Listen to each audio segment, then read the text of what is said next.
All right, today we are going over the most basic, or let's say the starting point of where all formulas come from when we're talking about exponential growth and decay in real life situations.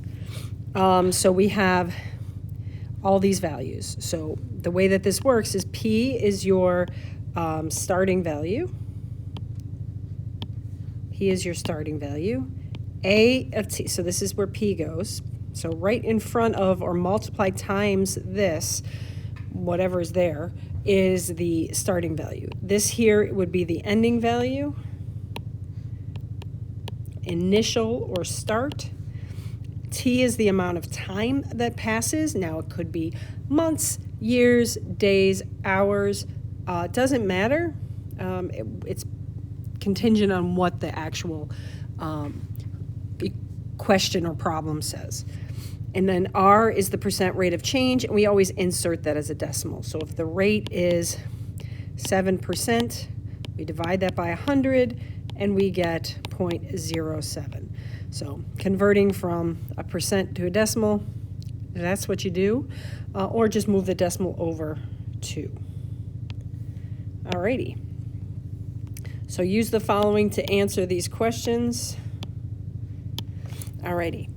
So where T is the number of months? So here T is months. So this formula is 4 months. Is the formula growth or decay? Well, that's easy for us to see. So there's one way to do that is simply looking at the base. So the base is positive, and it is less than 1. So if the base is less than 1, it's decay. Remember, we spoke about this before. We spoke about this in the last unit. The initial amount investment, that's the P. That's this value, the number that's in front of the exponential piece. So it's 3,500. What is the monthly percent rate of change? So the monthly percent rate of change is related to this section of your formula right here. See, this is where the rate is. You need that. So this isn't the average rate of change. This is the percent rate of change, and this is different than that. So the way that we do that is I'm going to do this the long way first, and then we're going to go through this. So this number right here is 1 plus R. It's in the spot where 1 plus R goes. So to figure this out, we simply subtract 1, and we get negative 0.22. So to actually figure out the percent, you have to then multiply it by 100 or move it over 2. So it'd be negative 22%. So this is another way to determine if it's growth or decay. You simply solve this equation, and if you get a negative rate, that means it's decay. If it's positive, it's growth. So there's 2 ways to figure that out, this way or this way. And there we go. Is the formula growth or decay? So again, we're looking here. That is greater, the base is greater than 1, so it's growth. What is the initial amount investment? Right here, where T is the number of decades. So if T is decades, it's just T. All right, 2,735 is the starting. I thought it doesn't matter. 2,735, this is your P, or your starting value, your principal. The percent rate of change per decade, so the same thing, we're just solving this equation. So we simply subtract 1. We get 0.35, we multiply it by 100, and we get 35%.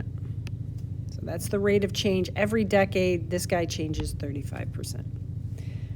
Smoking. All right, so now we have... All right, now we are going to be using this formula.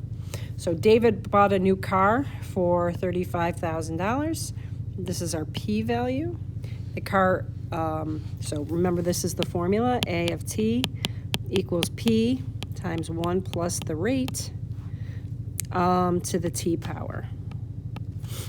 All right, so we need a P, an R, a T, an A of T. We need all those things at some point.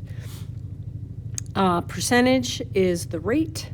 So now it's saying it depreciates at 1%. So when it depreciates, that means that the rate is negative.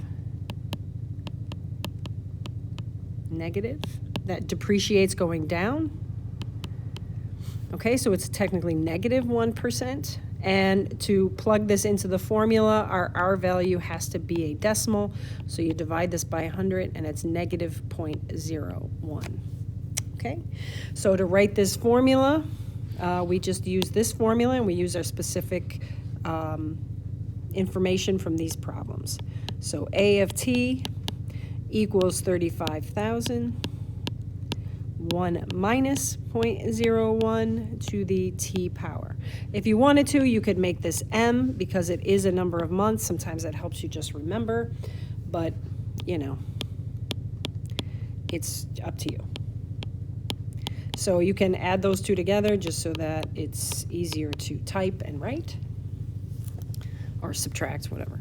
So now determine how much the car will be worth after 3 years. So 3 years isn't months, and since this guy is in months, I have to put this into months. So you take 3 times 12, and that's your 36. So this is your t value.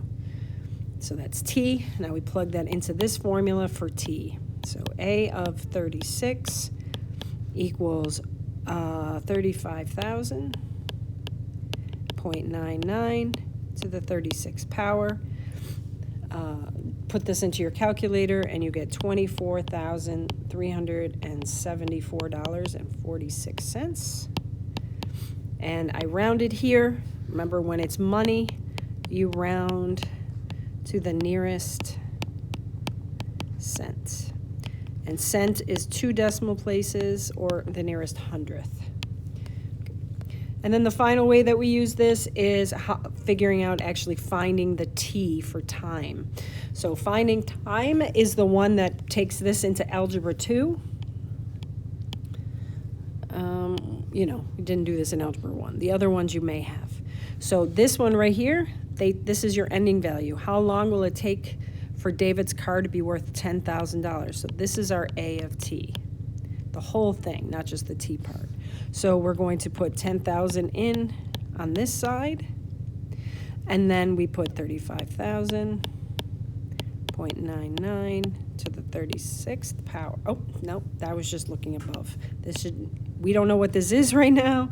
This has got to stay t.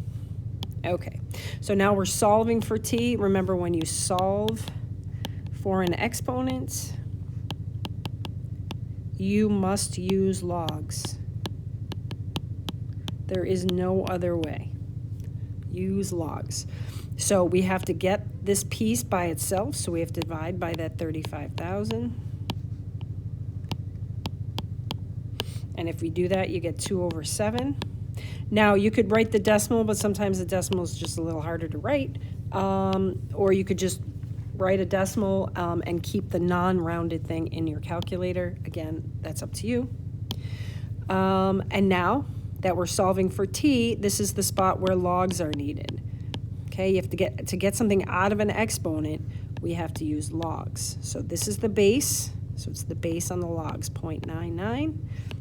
It's equal to 2/7, and that equals t.